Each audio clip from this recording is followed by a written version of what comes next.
None of us are more than a car ride away from the country collection of birds featured in this guide.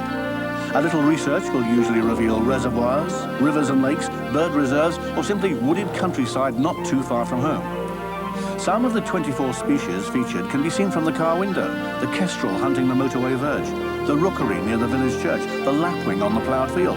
They're all there. It's just a question of opening the eyes a little wider. Great changes have taken place across the British countryside during the last century. Urban sprawl has claimed hundreds of thousands of acres of land. Modern farming techniques have dispensed with hundreds of miles of ancient hedgerows. Drainage has reclaimed huge areas of marshland and fen. In each case, wild bird habitat has suffered, and yet the British Isles still abound with birds. It shows their remarkable resilience, their ability to adapt to new situations. It shows, too, that the British people care. Bird reserves throughout the country, money raised to save vital habitats, the laws protecting birds strengthened. The production of this guide might not have been possible without such effort.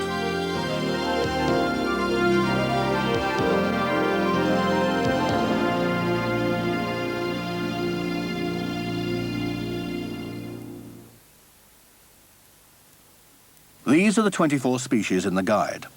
Before looking at each bird in more depth, we'll run through the index. The number always appears on the screen. For quicker reference on a particular bird, just shuttle forward until the corresponding number appears on the screen. The number of each species also matches that listed on the video sleeve, so even without checking this index, quick reference can be made to a particular bird.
Rook.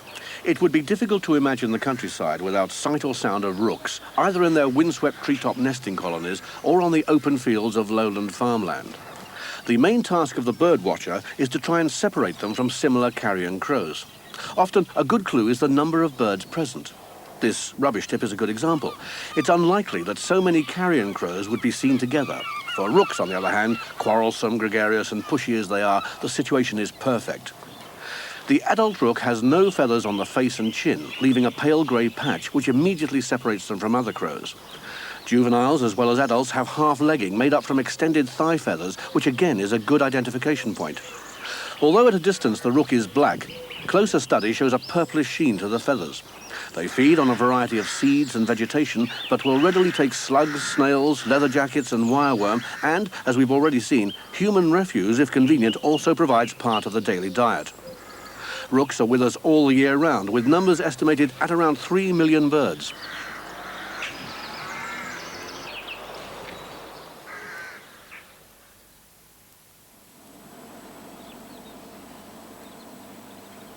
Lapwing. The lapwing, seen in the air, is a black and white bird with a beautifully bouncing, buoyant flight. It's also the best time to see those chestnut-orange undertail coverts and the black, broad tailband edged with white. Closer examination reveals the true colours of this familiar country bird. The back, viewed in good light, is a metallic green tinged with purple. Underparts are white, and there's a broad black chestband. These are winter birds. In summer, the throat and chin are also black. A familiar feature of the lapwing is a long crest extending from the black crown. This is much less prominent among juveniles in autumn. They winter on open farmland, marshes, flood areas and estuaries, and during harsh weather move to the coast in thousands and even further afield to find unfrozen ground on which to search for insects and worms. There are an estimated 200,000 pairs resident in Britain, and these numbers are swelled enormously in winter by continental birds. It's thought that at times around 1 million birds could be present.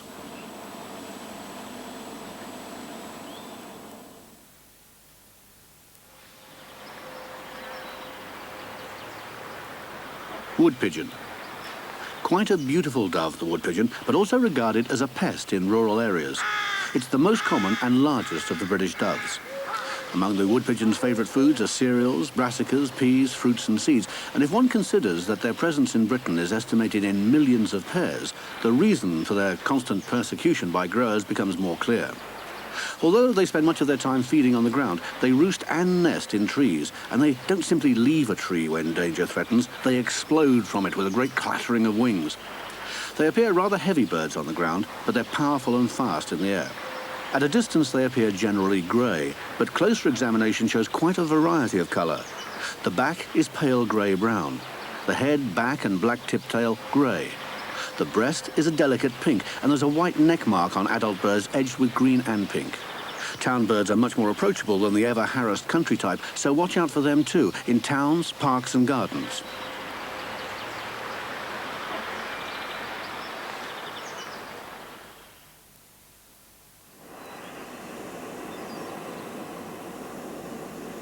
Carrion crow.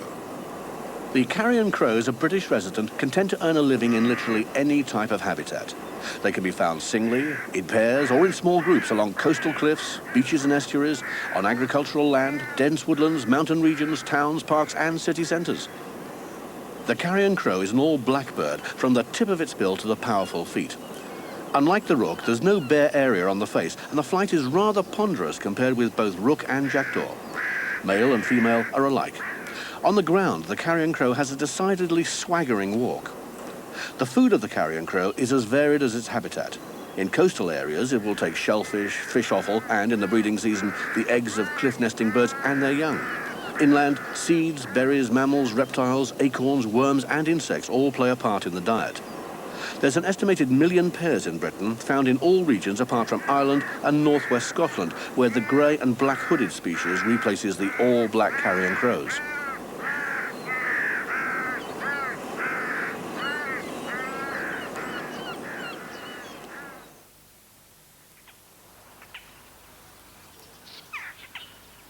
Jackdaw.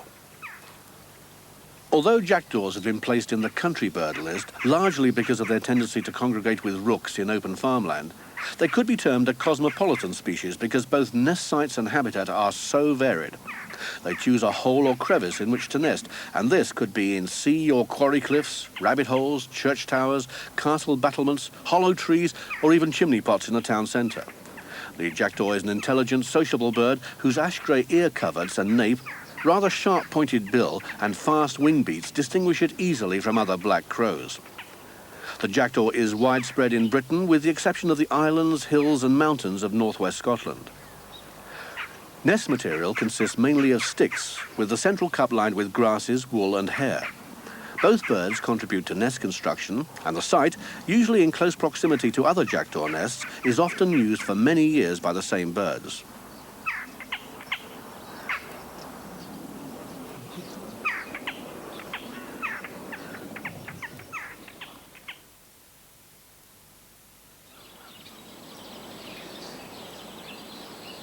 Magpie. In a nutshell, the magpie is Britain's only large-pied resident bird, with a graduated tail almost as long as its body. Bold white patches below the mantle, a white belly and white primary feathers contrast strikingly with the bird's black upperparts, breast, bill and legs. Seen in sunlight, the magpie's tail is a beautiful iridescent green. The magpie builds a domed nest of twigs. There is an entrance at the side, and the interior is lined with mud and grasses. Magpie numbers have built up steadily in recent years. It's estimated that around 250,000 pairs are distributed throughout Britain. They're, however, rarely seen in the Highlands and Islands of Scotland. The magpie will eat practically anything, fruit and berries in season, insects, carrion, and in the breeding season is notorious for stealing the eggs and young of other birds. The magpie's habitat varies considerably today.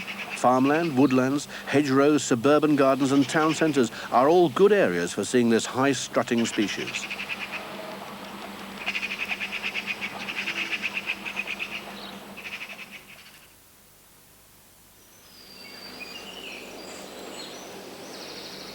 Great spotted woodpecker. The great spotted woodpecker is a lover of both deciduous and coniferous woodland. Its size and bright black, white and red plumage flashing through spring woodland is a sight to behold. The male bird has a bright red patch on the nape. Both birds have red undertail coverts and a generally pied appearance. It must be emphasized that the great spotted is quite a large bird. If you still have doubts about separating them from the lesser spotted species, keep in mind that the greater spotted is the size of a song thrush and the lesser is house sparrow size and much less numerous. You'll hear the great spotted woodpecker as often as you see him in late spring and early summer. The powerful bill sends a territorial message through woods or copses by drumming on a dead branch or tree trunk. The great spotted woodpecker nests in a hole carved to a depth of about a foot. The entrance is oval, and the base of the nest proper a simple covering of wood chips and dust. They feed by searching dead and rotting wood, loose bark, and in crevices for the larvae of wood-boring insects, and it's not unusual for this species to rob the eggs of other hole-nesting birds.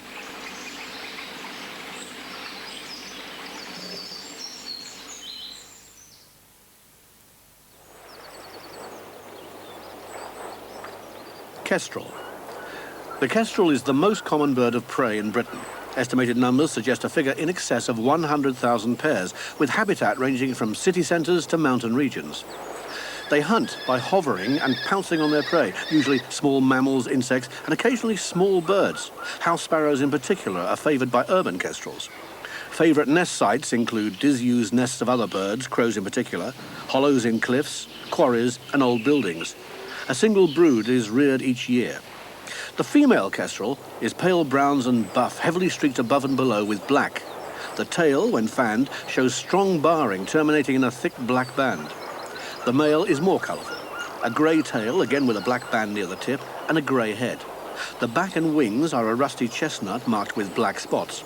Underparts are a creamy buff streaked with black. Legs, feet and cere, that's the skin surrounding the base of the upper mandible, are yellow.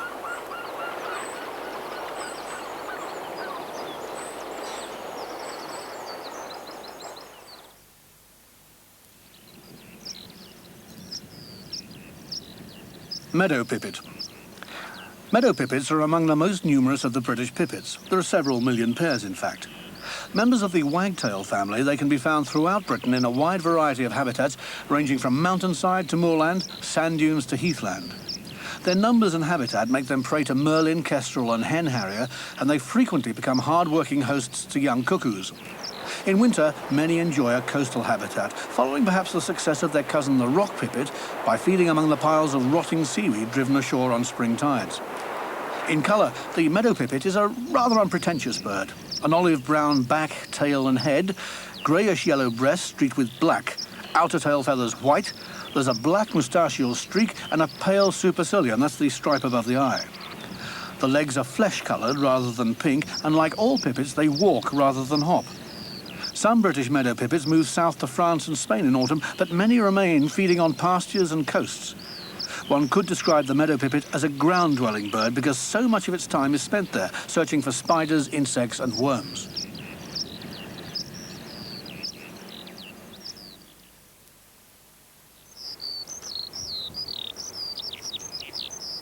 Skylark. Wherever there's open country, moors, heathland, mountains or coastal dunes, you'll find the skylark. The cascade of continuous song created by the skylark in spring and early summer as it climbs into the sky can be heard throughout the whole of Britain. The familiar song has two distinct purposes, that of attracting a mate and, as with much other birdsong, establishing territorial boundaries. The skylark is a ground-dwelling British resident. Much of their time is spent searching for wild seeds, insects, spiders, worms and vegetable matter among tussocks and weed-strewn ground where their earthy colours blend superbly with their surroundings. Above, the skylark is streaked with browns, black and buff. Underparts are pale buff with dark streaking on the breast. The outer tail feathers and trailing edge of the wings are white. There is a crest which is not always noticeable. The fact that the skylark is, in colour at least, similar to a number of birds sharing the same habitat, it's best to establish identity through song. This is by far the surest method.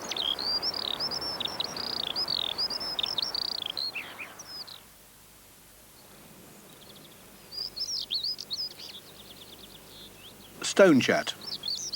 A chance to see the stonechat is a delight, not just because of the beautiful splash of colour the cockbird presents, but also because it's an indication that the species has survived another harsh British winter.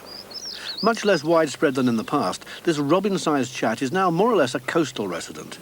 They enjoy heathland, gorsy areas, cliffs and rough open grounds featuring low trees and shrubs. Good places to look for them in winter are allotments, railway embankments, golf courses and construction sites, especially in coastal areas where, by and large, temperatures are higher. The male stonechat in breeding plumage is a real beauty. Dark brown, almost black above and on the chin, with white patches at either side of the neck and on the wings and rump. The breast is a beautiful russet orange graduating to buff on the belly. The female's less boldly marked, brown streaked above with a buff orange breast. A good point to remember when separating stonechat from windchat is that stonechats have no supercilium, that's the stripe above the eye.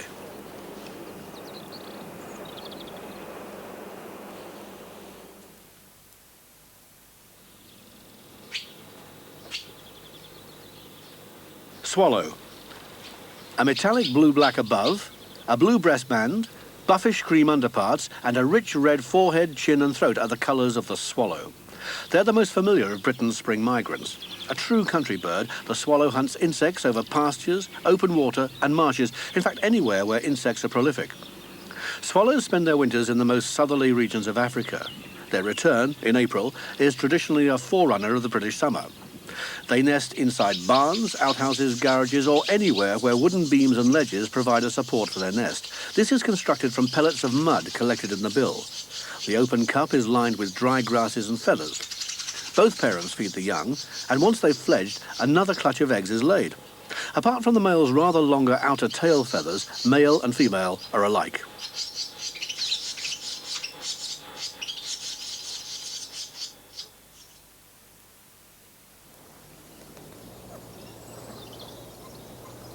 Grey heron. A waterside hunter, the grey heron can be found throughout Britain. With purposeful stride, they stalk fish, eels, frogs and small mammals and have the ability to remain motionless for long periods before the stabbing yellow bill strikes. The colours of the heron seem to match those of the sky, which, at least from the point of view of their prey, is a difficult danger to detect. They have a white head with black eye stripes joining to form a crest. The neck and breast too are white and there are two broken black lines running down the front of the neck. The back and inner wings are grey and flight feathers are black. Legs and bill are yellow. In flight, the heron's appearance is rather bulky due to wide, rounded, hollow wings and because the long neck is drawn back into the body. The long legs protrude well beyond the tail. Flight movement is slow and ponderous. Despite their preference for hunting alone, grey herons are gregarious at other times. They roost, often in large numbers, amongst trees, and some of the larger traditional British heronries contain nests numbered in hundreds.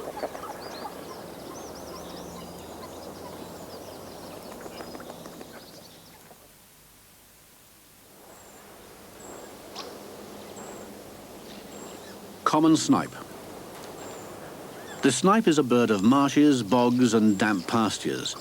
Although with us all the year round, the resident population is estimated at 90 to 100,000 pairs, their numbers are increased dramatically in winter by the arrival of thousands of birds from northern Europe. For the casual birdwatcher, it's quite a task to pinpoint this relatively small bird.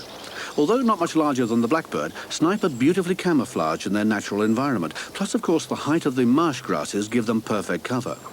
One will usually pick out many other species, teal, widgeon, common sandpiper, before suddenly realizing there are snipe among them. Above, lines and streaks of warm browns, yellow buff and black break up the outline of the common snipe perfectly. There are crown stripes too. The bill is long and straight, red in colour, darker at the tip.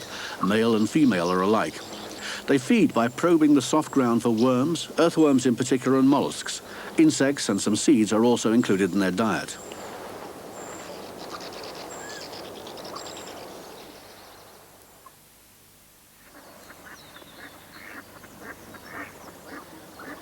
Tufted duck.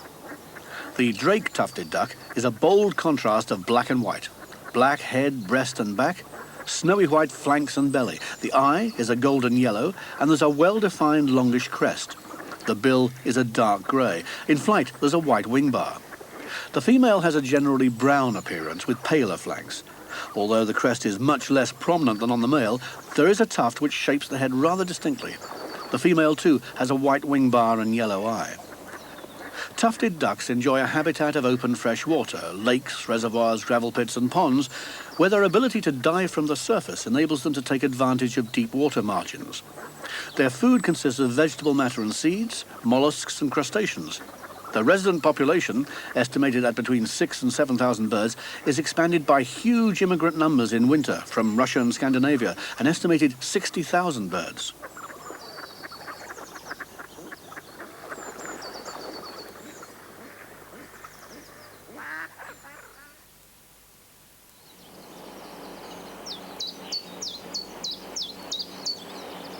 Chiffchaff.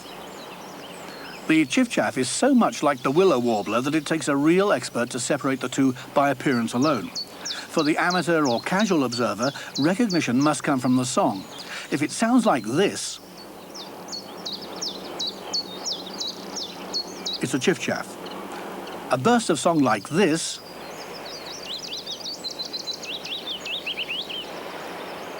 means a willow warbler. The chiffchaff, like the cuckoo, is one of the few British birds whose name is taken from the song he sings. These tiny warblers are the first to arrive in Britain from their Mediterranean winter quarters, and for some reason they're also the last to leave in autumn. The chiffchaff's general description is that of an olive-brown bird above, buffish yellow beneath. There's a distinctive supercilium, that's the yellow stripe over the eye, but this is less marked and shorter than that of the willow warbler. The willow, too, is inclined to be more yellow than buff underneath. The diet of the chiffchaff is varied: moth larvae, gnats, caterpillars, greenfly and midges.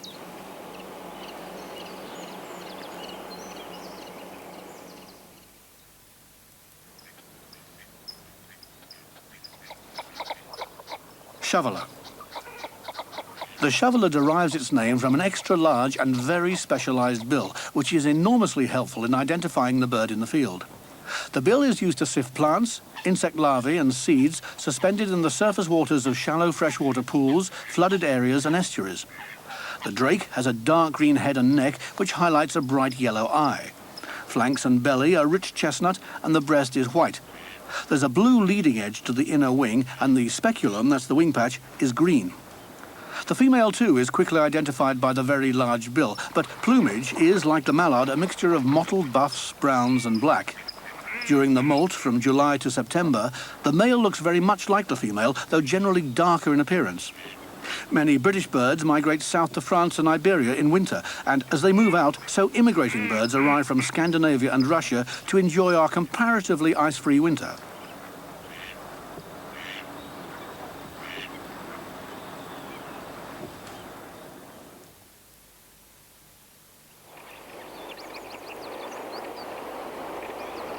Dartford warbler. The heathland habitat of mature gorse and heather, so beloved by this beautiful little resident warbler, has increasingly fallen to the demands of agriculture this century. And as though that were not enough to contend with, the harsh winters of 1947 and 1962 brought numbers down to a precarious half-dozen pairs. These days, the Dartford can only be found in the southernmost counties of England. Dorset, Hampshire and the Channel Islands are the main strongholds. Their fondness for open heathland habitat makes observation difficult because, apart from occasional bursts of song from high points of gorse, the Dartford prefers the safety and warmth of deep cover. Fleeting glimpses of this rather shy warbler show a dark grey, almost black bird with a long tail, fast-whirring wings, and an ability to use cover with great skill, even in flight. On the rare occasions they remain still, they show a dark grey head with a bright red eye-ring, a dark brown back, and underparts of a pinkish brown, in some lights almost mauve. The female is similar, but has a paler brown appearance. Juveniles are a light buff underneath.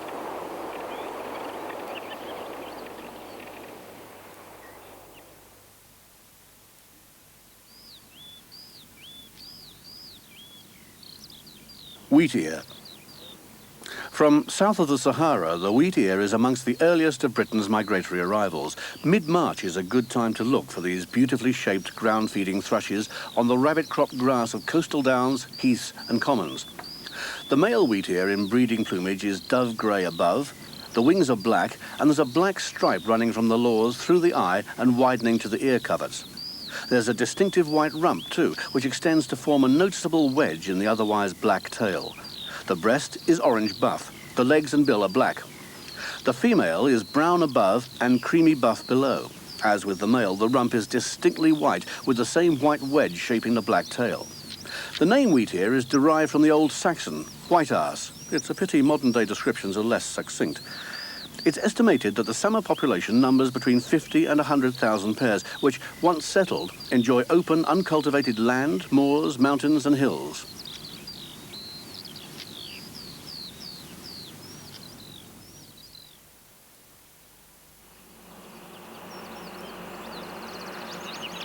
Linnet. The cock linnet seen here is dressed in the bright, bold plumage of the summer breeding season. Most males have started this change from the streaked browns of winter by mid-April. They add a delightful splash of colour to their gorse, heath and wasteland habitat, with crimson forehead and breast, greyish head, rich brown back and black tail and wings. There are white markings on the wings. The tail features a deep-cut V.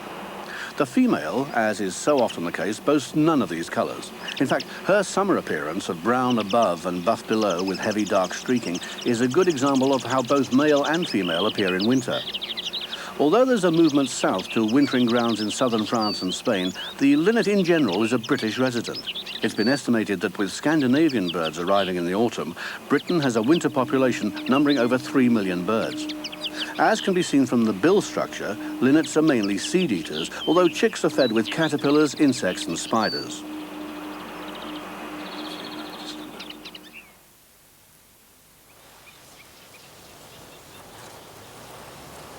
Great crested grebe.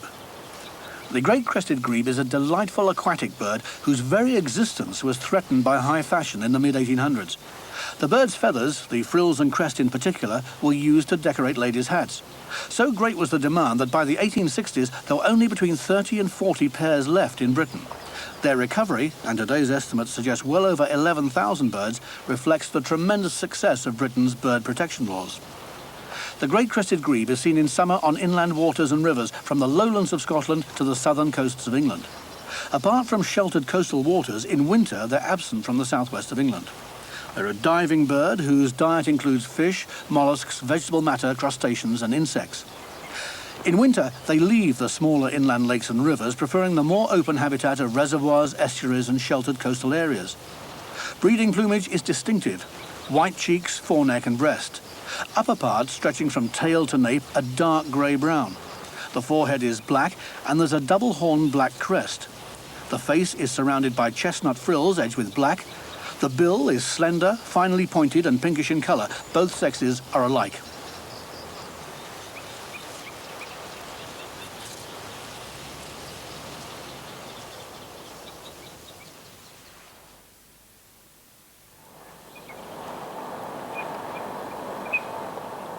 Teal. If you have the advantage of an observation hide overlooking inland freshwater, lakes or marshes, then you can enjoy the distinctive colours of the drake teal to the full. A chestnut head with a metallic green stripe covering the eye and running to the nape. The green is separated from the chestnut by a thin yellow line. Upper parts are lightish grey. There's an emerald green speculum, that's the wing patch, and a white stripe above the wing. Oh yes, and notice that creamy yellow panel on the undertail. It really stands out at a distance. The female is warm browns, buffs and greys, but can often be identified when preening or in flight by the green wing patch. The teal is the smallest of our British breeding ducks, not much bigger than a moorhen in fact. They're a gregarious species noted for their agility on the wing. When disturbed or simply taking off, they lift vertically into the air from the surface using very fast wing beats. They're a surface-feeding duck too. That's to say, they don't dive beneath the water in search of food. They prefer very shallow water with soft mud below, from which they glean aquatic plants and their seeds. Seldom, if ever, will you see a teal upend. Several thousand pairs nest throughout Britain, with the general exception of the southwest. These are joined in winter by an estimated 50,000 plus birds from Iceland, Scandinavia and the Soviet Union.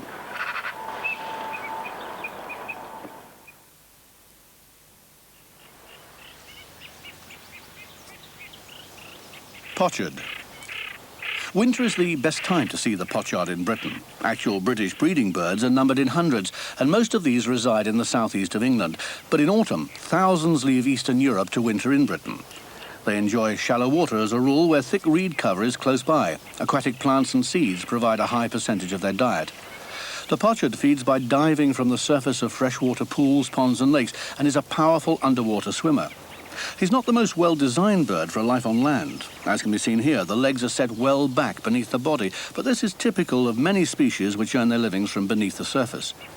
The male pochard is quite distinctive, with chestnut head, black neck, breast and rear end, contrasting clearly with the pale back and flanks.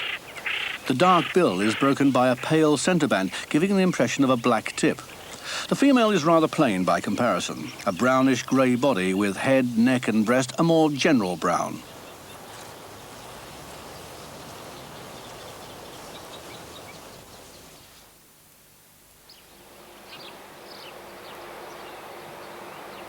Goldfinch. Yellow, red, black, soft browns and white make the goldfinch a splendid sight at any time of the year, but certainly not more so than when seen feeding on tall thistles in midsummer. The musical twittering song is often heard just before they descend on a thistle patch, and as they go about their business, the soft thistledown, cut neatly away from the seed by the perfectly designed goldfinch bill, floats gently down the wind.